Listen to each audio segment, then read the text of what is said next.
Okay, we ran that operation. It wasn't exciting, so I didn't show it to you, but just milled these holes out. So here's the little inserts we're going to put in. And it's a little fuzzy around the holes. We can sand that off in a minute. But that's all you do is make these fit fairly snug so they get a good bite. They usually stay pretty well.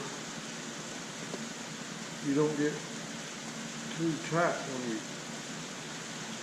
screw something into them. You don't want to just really tighten things too tight. Just enough to hold.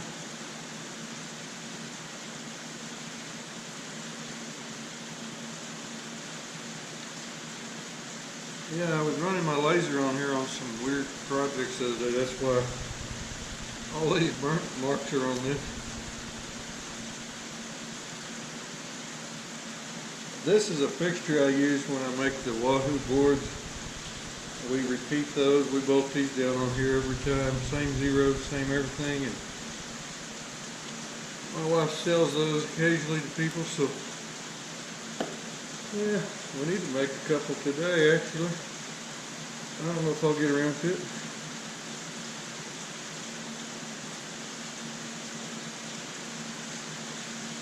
So anyway, I'm sure this is exciting to watch, isn't it? What's somebody screwing around?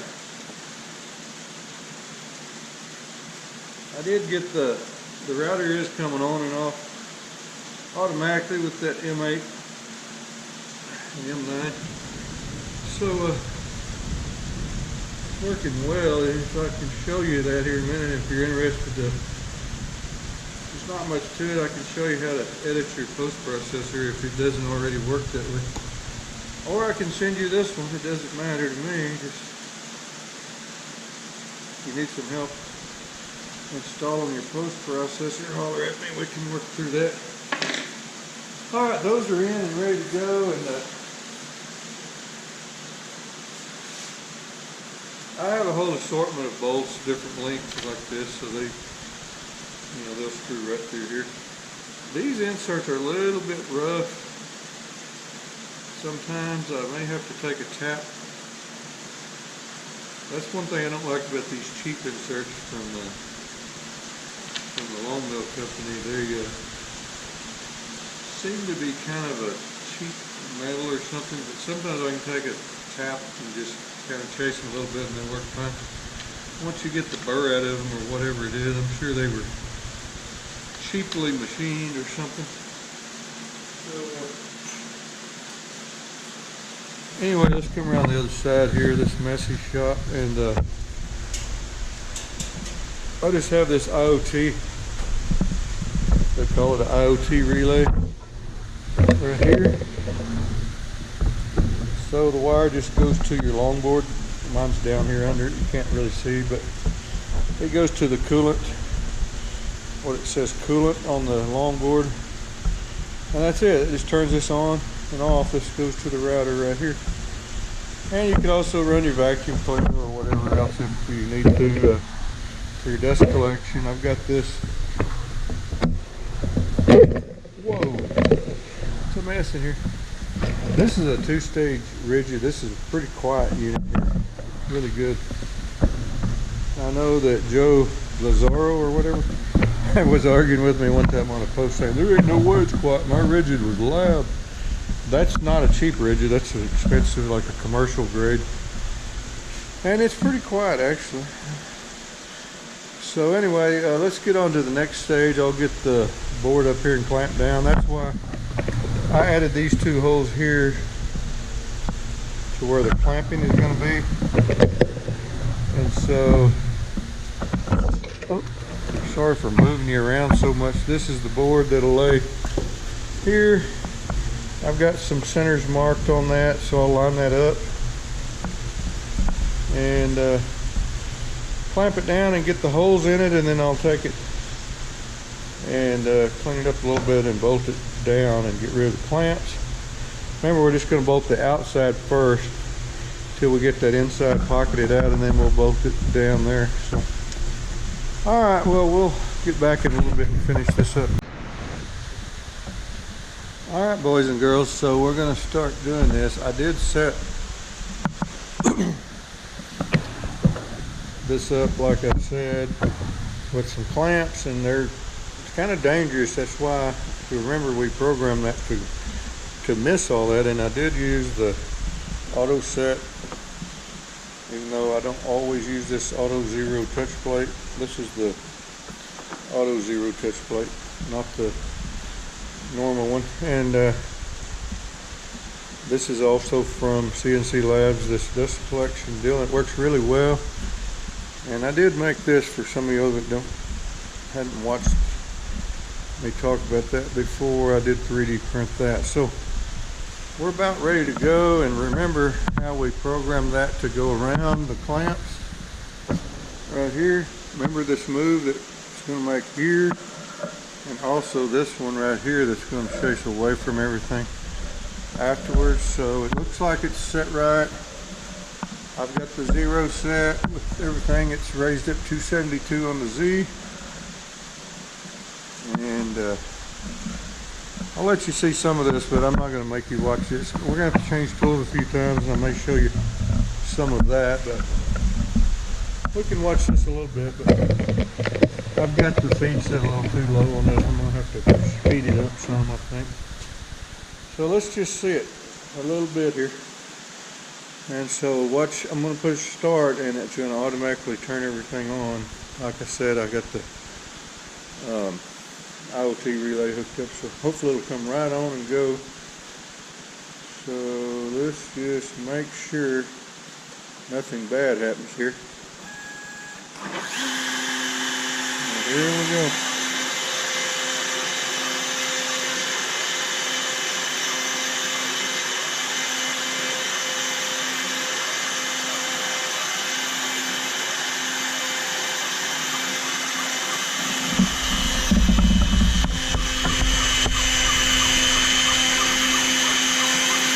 Really hard to see anything going on here with the dust collection in the way, but it's doing a pretty good job at clearing everything out.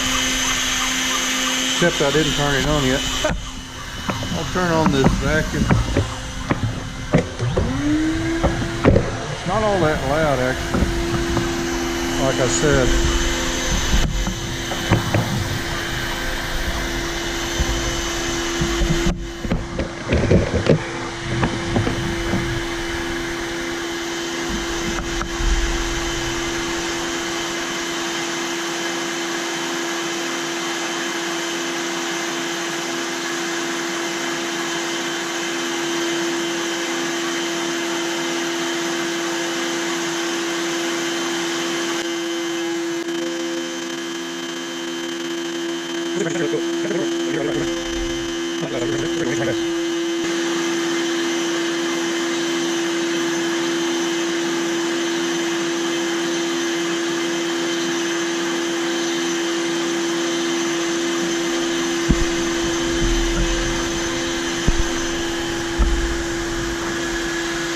There's that magic move we programmed in it. Went right around the clamp just fine there.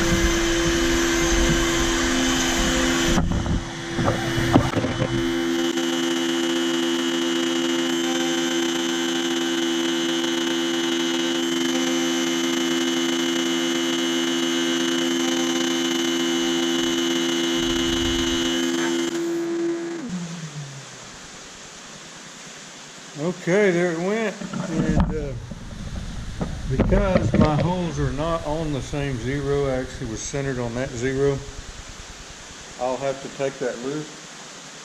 So I probably need to sand it a little bit or something anyway.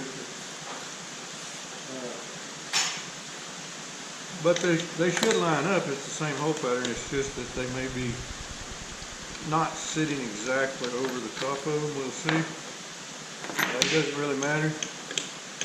And I haven't worked on all those inserts anyway to make sure they all fit, or I need to tap them or anything. But anyway, that's our holes. I'll just blow them out over there, and we'll bolt this down in just a moment and see how everything's working. Okay, we're ready to set our zero back in this corner because it wasn't, like I said, it wasn't sitting exactly where the other zero was. So we'll just set our zero right here, and we're going to change tools after we do that. So I just wanted you to know that I've seen people be confused about this. Is it don't matter what tool you set your zero with. It's easier to do it with an end mill rather than, you know, using a V-bit. This is the 90-degree V-bit we're going to use.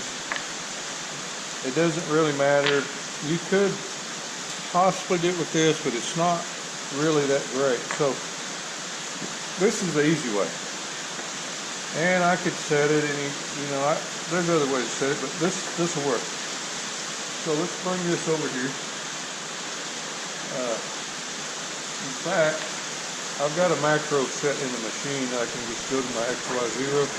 So it's going to be pretty close. It's going to be to where it was. It's not exact, but it's really close. I'll just take the dust collection thing over here out of the way for a minute while we do this. And we'll just set this up here. Okay. I'm going to bring the Z down a little, so be careful if you know how much it's going to move. I've got it at 1/2 inch. So I'll move it down to moving about 60 at a time. And I'm going to move it.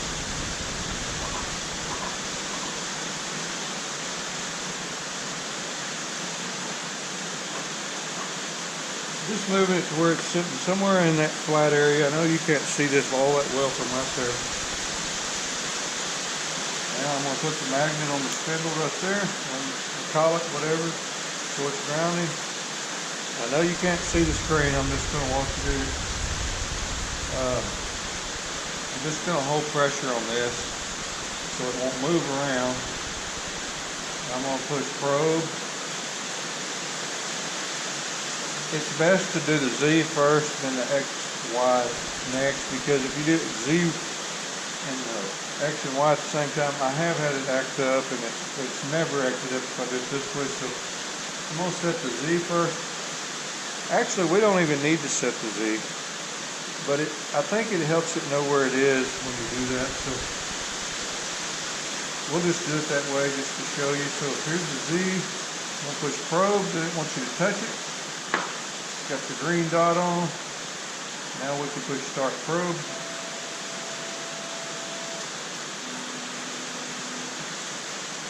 Now that's set. Now we can do the X and the Y. Same thing. Now let's set it. This takes a little bit longer because it goes and fills all 4 places.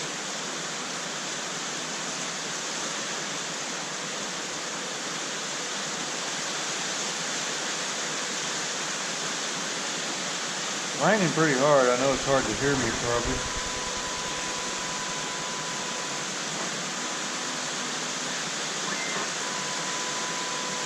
This is the last touch, and then we'll come out here to 0.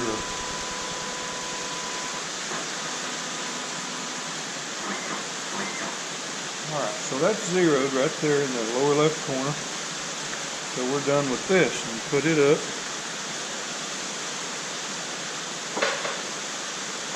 Okay, now we got to change tools, so we can move this anywhere we want to now, and that Z doesn't matter because we're going to set it again. So let's just move this just somewhere where we can do a quick tool change, and that's something else. Everybody wants to think you need to use 2 wrenches. You do not. You use that red button. Hold it down. I need to raise this up so I can get out of it. And then you just put your other tool in,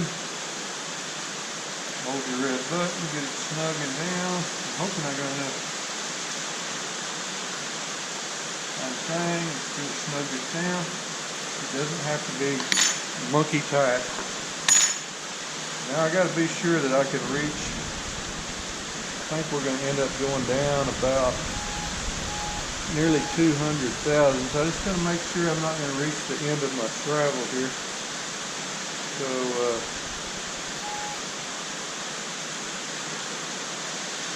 I'll get back up here. just about touching wood right there.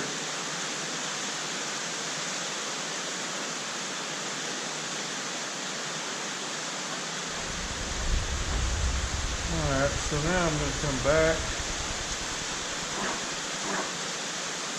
and we'll get it set. Can you help me? This little kid's going to come help me here in a minute. I can't say if I'm going to bottom out right there, but I need to go down about 200,000. And so, just to be sure we got room, there's, what is that, 60? So we need to go about 3 times. 1, 2, 3, 4. We're never going any deeper than that. So yeah, we got room to get there. So let's go back up. And I need to set this, but I'm not gonna, I don't like touching that sharp tool on that probe, so I'm gonna get up here on the wood. And this is all scrap wood right here, so I'm just gonna turn the router on, and I'm gonna have to use a G-code to do that because it's set up on that. So I'm going to go over here to console. You can't see this. I'm just going to hit an M8 to see if it comes on.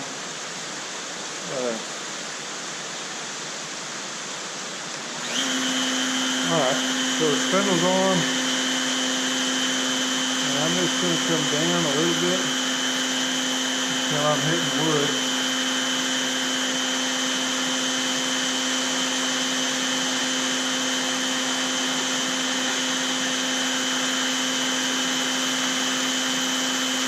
Looks like I am. It's scoring wood right there just a little bit. I'm going to set the 0 right there and raise it up. And to turn the spindle off, I'm just going to push M9 and that's off. So anyway, that's set to 0 just like that. I don't like touching my sharp tools against that, scratching that up and stuff like that. So now you're just going to set the dust collection so it's just kind of dragging the wood a little bit here. So we're ready to load our file and cut this. So let me see, letters, and we're ready to roll. So let's just go ahead and run it. Hope for the best, cross your fingers.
Alright, so that's why I usually adjust the G code to move the Y, but I didn't do it on this one.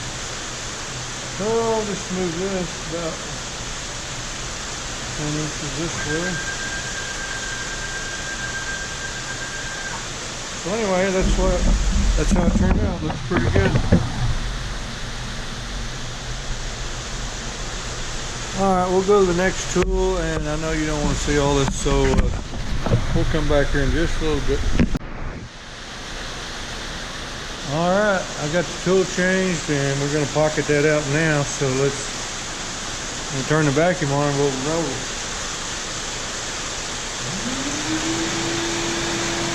Here we go.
Alright, that turned out pretty good, and let's see. I'll let you take a quick look. I've got the bolts in here in the middle. Everything's held down. It's going to come out here and cut right through here. I've calculated that it shouldn't hit anything. The only thing that scares me a little is this ramp move. It looks like, I'm hoping it don't lead in. I don't think I put a lead in there, so it shouldn't hit nothing, but we could destroy it in there. You never know. I don't think. But let's see how this does. Just going to cut that out, and then we'll unbolt it and do some of our temper work that I'm going to do. So I'll turn the vacuum on and get going.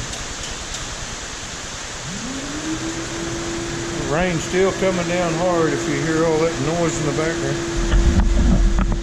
Here we go.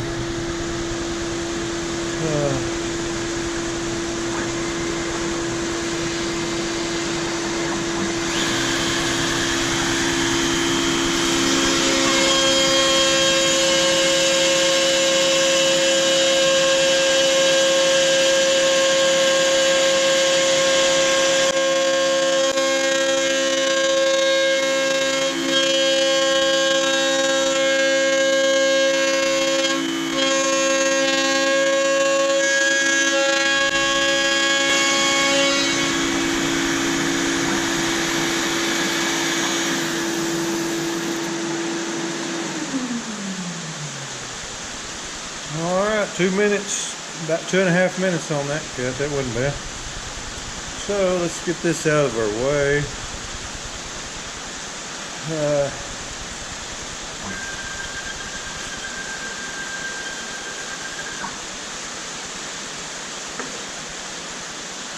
So now we should be able to move this out of here.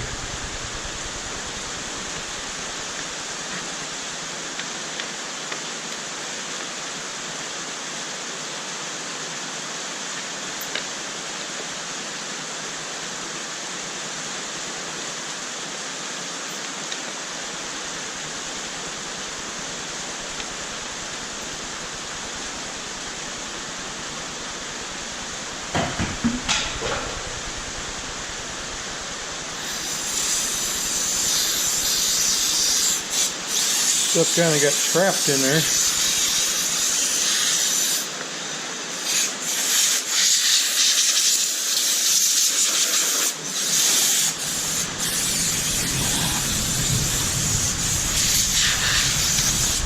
Now I've got some chamfers I want to do.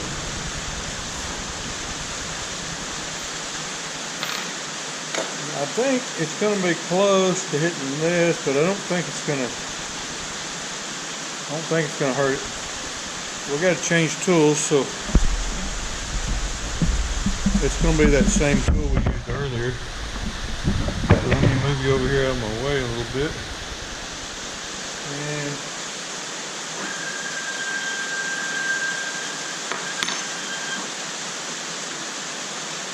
that. This out of the way. That out. Put this back in.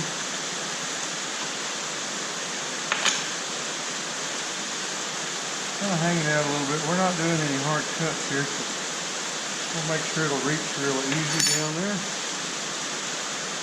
And you can actually do some touch off pretty easy with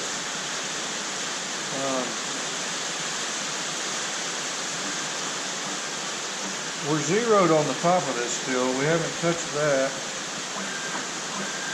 So let's come down and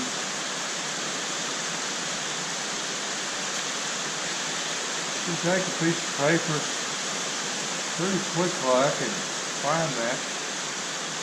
And that's pretty close right there. Just going to zero that.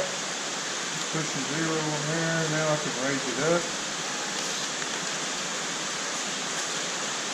And that's plenty good to set this for a chamfer like that. So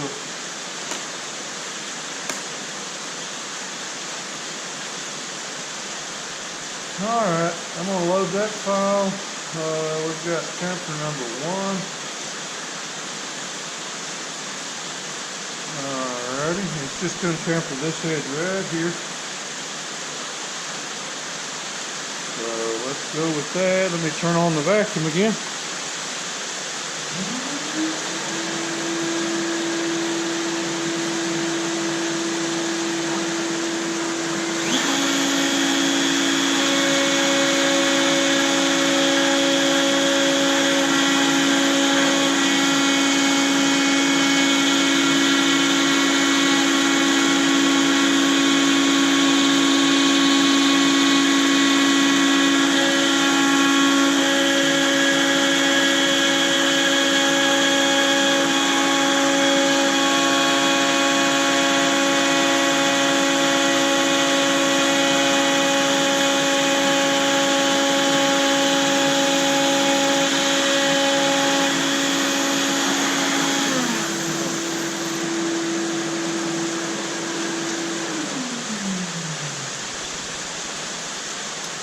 Alright, not much to that. Looks really good.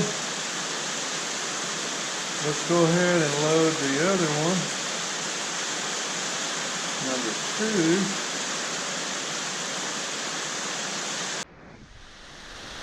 Alright, yeah, I don't know what I was thinking. I had it chamfering these holes and they can't do that with the bolts in it.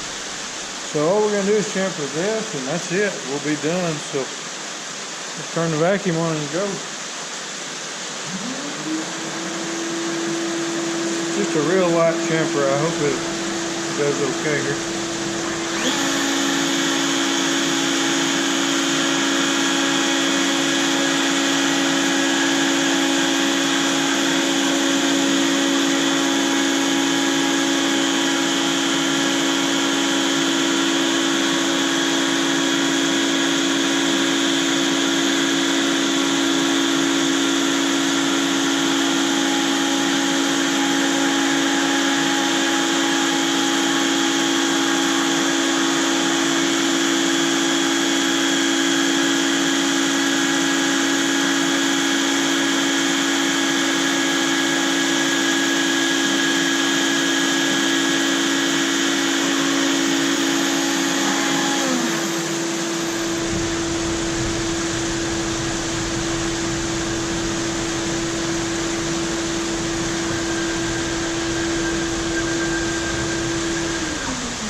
looks like that's it.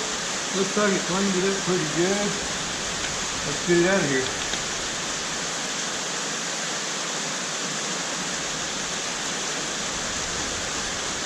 The good thing about bolting stuff down like this is you can always put it right back in there and it'll be set right where it was, because everything fits pretty tight there.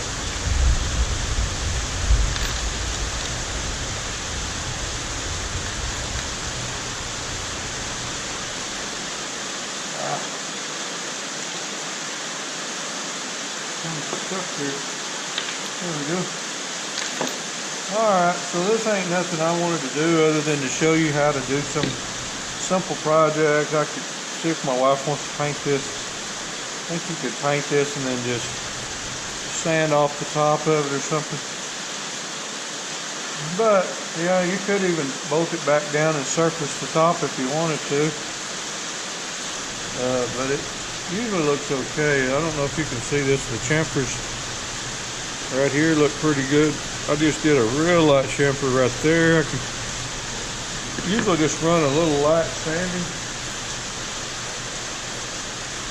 If there's any fuzz at all, you can just lightly take a sanding sponge.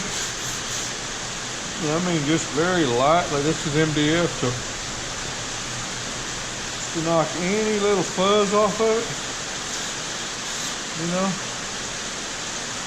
like that. Of course, where we bolted it down, it marked it up a little bit, but you know, you could sand that off really easily like that. So, same way on this back side, you know, you can just take a, just lightly touch it. You don't want to take a power sander to MDF very much on any corners. You can go over a flat surface, but anyway, that's all there is to that little project, and hope it helps somebody just kind of understand the basics of, you know, how to run this stuff.